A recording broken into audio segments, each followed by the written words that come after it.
touche de deux joueurs importants, notamment Bernd Leno et David Luiz, qui sera remplacé par Gabriel. Cette équipe d'Arsenal qui était encore 15e avant le Boxing Day, qui avait repris espoir ces dernières semaines en enchaînant les victoires, en revenant même dans la course à l'Europe. Mais les Gunners, on le dit souvent, trop souvent, Sébastien Piocel, sont retombés dans leur travers avec ces deux cartons rouges mardi face à Wolverhampton. Alors si l'on en croit Mikel Arteta, c'est un accident, et c'est vrai que les Gunners avaient plutôt maîtrisé la rencontre jusqu'à l'exclusion de David Luiz, mais il va falloir repartir de l'avant aujourd'hui à Villa Park, parce que le wagon de l'Europe est déjà bien lancé et il est déjà loin devant 7 points de retard, notamment sur West Ham.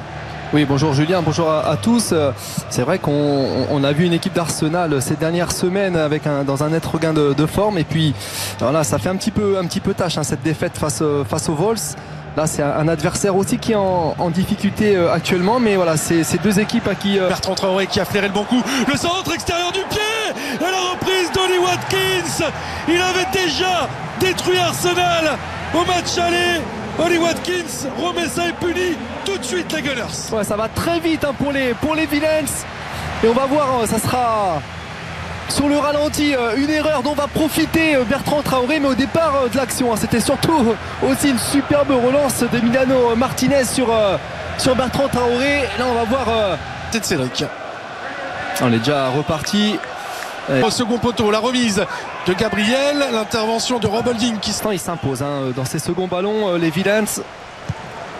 Petit temps de temporisation avec Nicolas Pepe, ça s'est bien refermé.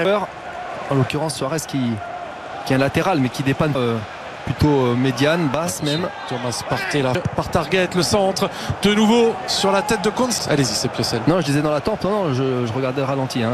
Toulouse était sorti en cours de match. À l'inverse, David Luiz.